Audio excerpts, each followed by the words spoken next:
ہے اس میں کوئی کمی نہیں آئی ہے.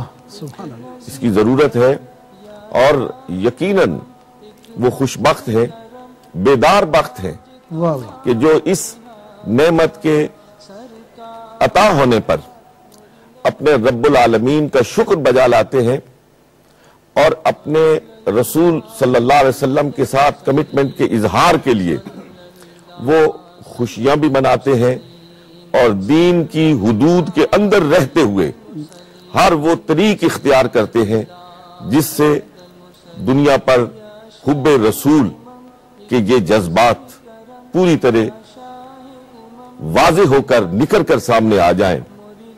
اور دنیا ویسے بھی جانتی ہے اور آج مسلمانان عالم اپنے نبی کے ساتھ اظہار کے لیے جس عشق و مستی اور کیف و سرور کا اظہار کرتے ہیں, بلا مبالغہ وہ بھی دنیا پر واضح کر رہا ہے کہ یہ وہ امت ہے جس کا کل بھی اپنے نبی سے رشتہ تھا اور آج بھی اپنے نبی سے رشتہ ہے. سبحان اللہ سبحان اللہ. حضرت کی خدمت میں چلتے ہیں. حضرت رحمت عالم صلی اللہ علیہ وسلم کے غلام جو میلاد مناتے ہیں, میلاد کا یہ خوبصورت جشن کرتے ہیں, رحمت عالم صلی اللہ علیہ وسلم کی بارگاہ سے انہیں کیسے کیسے انعامات سے نوازا جاتا ہے؟ دیکھیے میں گزارش کرنا چاہتا ہوں شاہ صاحب کہ میلاد کیا ہے؟ تعریف و توصیف مصطفیٰ صلی اللہ علیہ وسلم کا نام ہے اور یہ سنت الہیہ ہے. کیا بات ہے, سبحان. اور اگر تمام نعت خوان کیا نعت گو شعراء اللہ تبارک و تعالیٰ نے ان کو بڑی سعادت سے سرفراز فرمایا ہے, لیکن یہ تو وہ ذات ہے کہ خالق حقیقی آپ سے متعلق جس حلاوت کے ساتھ بات کرتا ہے اس کو کوئی انسان بیان نہیں کر سکتا ہے. ابھی آپ ارشاد فرما رہے تھے اور علامہ صاحب بھی بیان کر رہے تھے تو دو آیتیں میرے ذہن میں آئی. آپ غور فرمائیے گا کہ اس میں جو انداز ہے اور محبت کے اظہار کا جو اسلوب ہے وہ خالق کائنات کی شان ہے. سرکار علیہ الصلوۃ والسلام سے ارشاد فرمایا کہ وَإِنَّكَ فِي أَعْيُنِنَا, اور اردو معلیٰ والے کہتے کہ اس کا معنی یہ ہے کہ اے محبوب آپ تو ہماری آنکھوں میں بستے. سبحان اللہ سبحان اللہ سبحان اللہ. اور دوسری آیت مبارکہ جو ذہن میں آئی,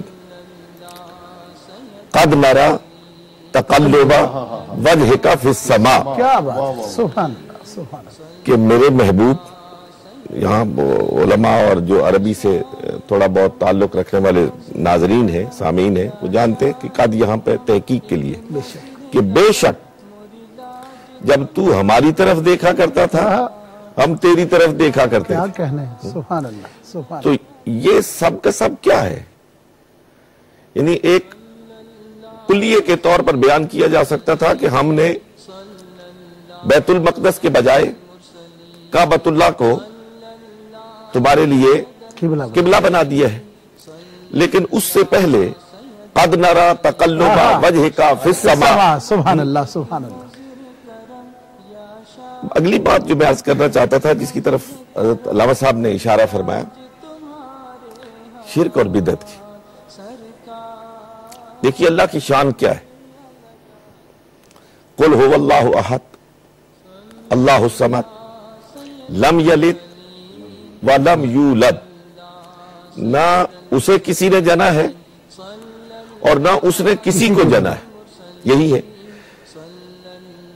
آپ اس کو سامنے رکھ کے ناظرین کو غور فرمانا چاہیے. بہت اچھا بہت اچھا. کہ میلاد مصطفیٰ صلی اللہ علیہ وسلم تو شرک کی بیخکنی کرتا ہے, جڑوں سے اکھیڑتا ہے شرک کو.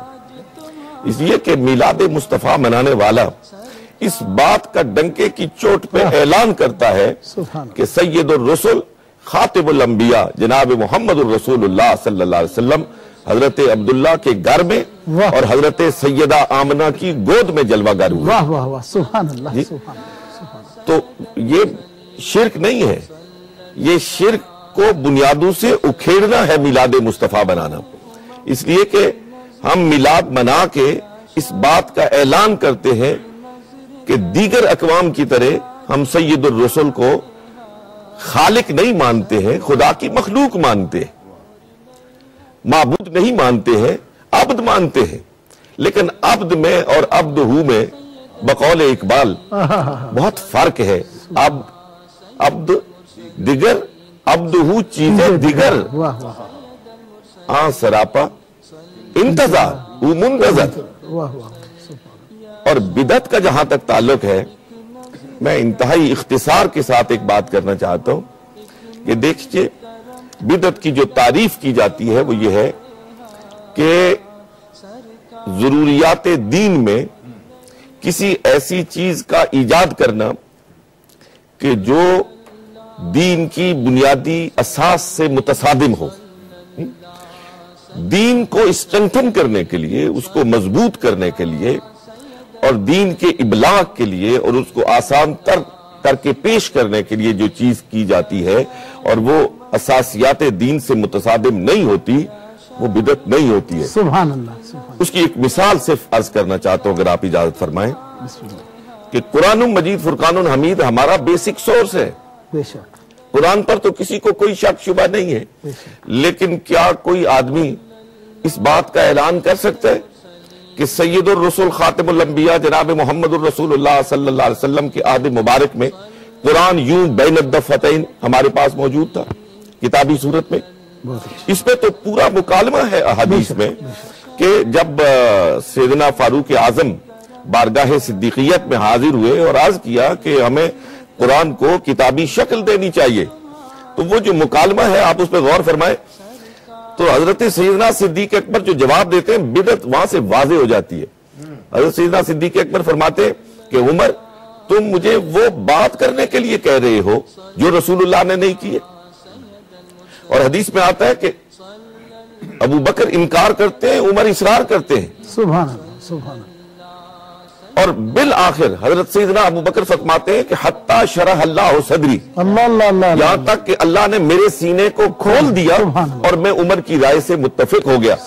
اگر ہر نئی چیز کو بدعت قرار دیا جائے تو سب سے پہلی بدعت قرآن مجید فرقان حمید کا یوں کتابی صورت میں لانا ہوگا، اور یہ بدعت کرنے والے سب سے پہلے سیدنا صدیق اکبر ہے اور سیدنا فاروق اعظم۔ بہت اچھے حضرت آتے ہیں کہ میلاد حبیب صلی اللہ علیہ وسلم منانے والے گمراہ ہیں یا روکنے والے گمراہ ہیں، اس بات پر ہی ہماری آج کی گفتگو ہے، اور انشاءاللہ آپ نے بہت اچھا کیا کہ بڑے ٹائم پر آگے ہیں، اور انشاءاللہ بفضل خدا تعالی ہم اس بات کو لے کر آگے چلیں گے کہ دیکھتے ہیں گمراہ کون ہے۔ جی حضرت سوال آپ نے سن لیا اور اس سوال پر ارشاد فرمائیے کہ حدیث کی ضرورت اس وقت پڑتی ہے جس وقت نص اول یعنی قرآن مجید فرقان حمید میں حکم موجود نہ ہو۔ سبحان اللہ۔ اور علامہ فراشوی صاحب نے بڑے شرح و بسط کے ساتھ دو آیہ مبارکہ کے حوالے کے ساتھ ارشاد فرمایا ہے کہ اللہ رب العالمین نے حکم فرمایا ہے کہ جب بھی تم پر کسی رحمت کا نزول ہو تو اس کے لیے خوشی مناؤ۔ ہر سوال کرنے والا خود اپنے سے سوال کرے کہ کیا رسول اکرم صلی اللہ علیہ وآلہ وسلم کی ذات والا صفات سے بڑھ کر کوئی عطیہ خداوندی ہو سکتا ہے؟ کیا بات! سبحان اللہ۔ اگر اس کا دل اور دماغ یہ جواب دے کہ حضور کی ذات سب سے بڑی رحمت اور سب سے بڑی نعمت ہے، تو اس کے لیے جتنا بھی اللہ کا شکر ادا کیا جائے اور اس پر جتنی بھی خوشی منائی جائے، خوشی کا اظہار کیا جائے۔ اور میں نے اپنی گفتگو کے آغاز میں کہا تھا کہ مسلمان کی خوشی ہو یا غمی ہو وہ حدود اور قیود میں ہوتی ہے، اس میں کوئی غیر شرعی چیز نہیں ہوتی ہے۔ بے شک بے شک۔ حضور علیہ الصلوۃ والسلام پر درود و سلام بھیجنا یہ اللہ کا حکم ہے اور خود سنت الہیہ ہے۔ بے شک بے شک۔ اور میلاد مصطفیٰ کیا ہے؟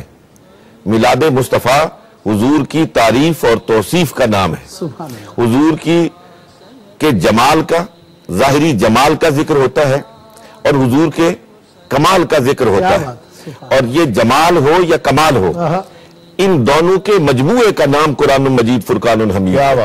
آپ الف لام میم سے لے کر والناس تک پڑھیں تو قرآن یا حضور کے جمال کا ذکر کرتا ہے یا حضور کے کمال کا ذکر کرتا ہے۔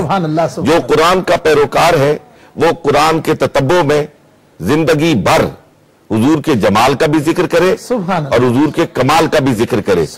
اور میں اپنے سوال کرنے والے دوست کی خدمت میں ایک حضور کے عاشق ہمارے پاکستان کے ایک شاعر ہیں سلیم کوثر، ان کا ایک شعر ان کی خدمت میں ہدیہ کرتا ہوں، اسے پڑھیں، سنیں اور مزے لیں اور یوں زندگی گزارنے کا سلیقہ سیکھیں۔ وہ کہتا ہے کہ میرے ہاتھوں اور ہونٹوں سے، میرے ہاتھوں اور ہونٹوں سے خوشبوئیں جاتی نہیں، میرے ہاتھوں اور ہونٹوں سے خوشبوئیں جاتی نہیں، میں نے نام محمد لکھا بہت اور چوما بہت۔ ہم تو یہ چاہتے ہیں جی حضور کا نام، دیکھیں نا دو نام ہیں حضور کے، ایک نام ہے حضور کا احمد اور دوسرا حضور کا نام ہے محمد، دونوں کا مادہ ایک ہے ہا میم دال۔ احمد تعریف کرنے والا، اور اس میں کوئی شک نہیں ہے کہ رب قدوس کی تسبیح و تعلیل جس انداز میں ہمارے آقا و مولا نے کی ہے وہ اور کسی کے نصیب میں نہیں۔ اور محمد جس کی بے حد و حساب تعریف کی جائے، بے حد و حساب تعریف کی جائے۔ اگر آپ مجھے اجازت دیں 1 منٹ کی تو میں ایک بات کرنا چاہتا ہوں۔ دیکھیے اللہ رب العالمین کا صفاتی نام ہے محمود، جس کی تعریف کی جائے، اور حضور کا نام ہے محمد جس کی بے حد و حساب تعریف کی جائے، تو ذہن مغالطے کا شکار ہوتا ہے کہ جو خالق ہے وہ محمود ہے اور جو مخلوق ہے وہ محمد ہے، جو معبود ہے وہ محمود ہے اور جو عبد ہے وہ محمد ہے۔ لیکن علماء نے اس پہ کلام کیا کہ یہ کیوں ہے۔ علماء فرماتے ہیں کہ اللہ رب العالمین کی تعریف و توصیف کائنات کا ذرہ ذرہ کرتا ہے، شجر و حجر کرتے، شمس و قمر کرتے، یہ فضائیں، یہ ہوائیں اللہ رب العالمین کی تسبیح و تحلیل کرتی ہے۔ سبح للہ ما فی السماوات و ما فی الارض، ساری تسبیح کرتی ہے، لیکن اس کا اپنا اصول ہے کہ کل من علیہا فان، کہ ہر چیز کو فنا ہو جائے گی۔ اس کا مطلب یہ ہے کہ لمحے کے لیے تو وہ تسبیح و تحلیل رک گئی نا، لیکن محمد وہ ہے، یہ محمود ہے، محمد وہ ہے کہ اس لمحے بھی اس کی تعریف نہیں رکے گی، اس لیے کہ وَيَبْقَى وَجْهُ رَبِّكَ ذُو الْجَلَالِ وَالْإِكْرَامِ، محمد الرسول اللہ کی تعریف کرنے والا رب العالمین اس وقت بھی موجود ہوگا۔ تو دیکھیے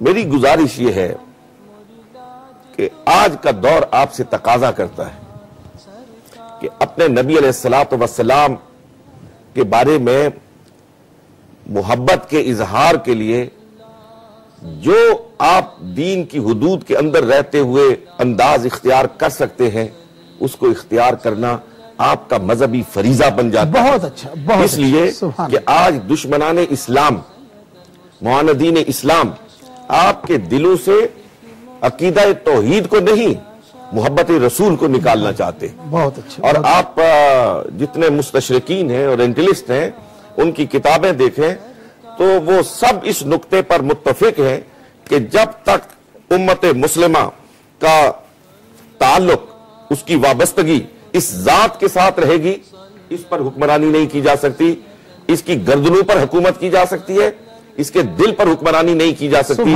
اس لیے کہ اس کے دل میں بسیرا ہے محبت رسول صلی اللہ علیہ وسلم کا۔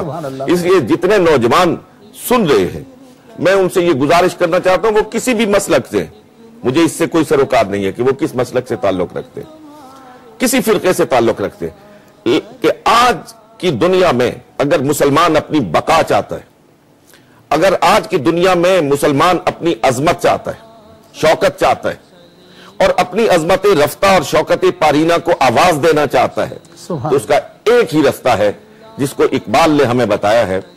اقبال جو ہے نا وہ اس نے شکوہ لکھا کہ تیری مسجدوں کو جبینوں سے بسایا کس نے، اور تیرے قرآن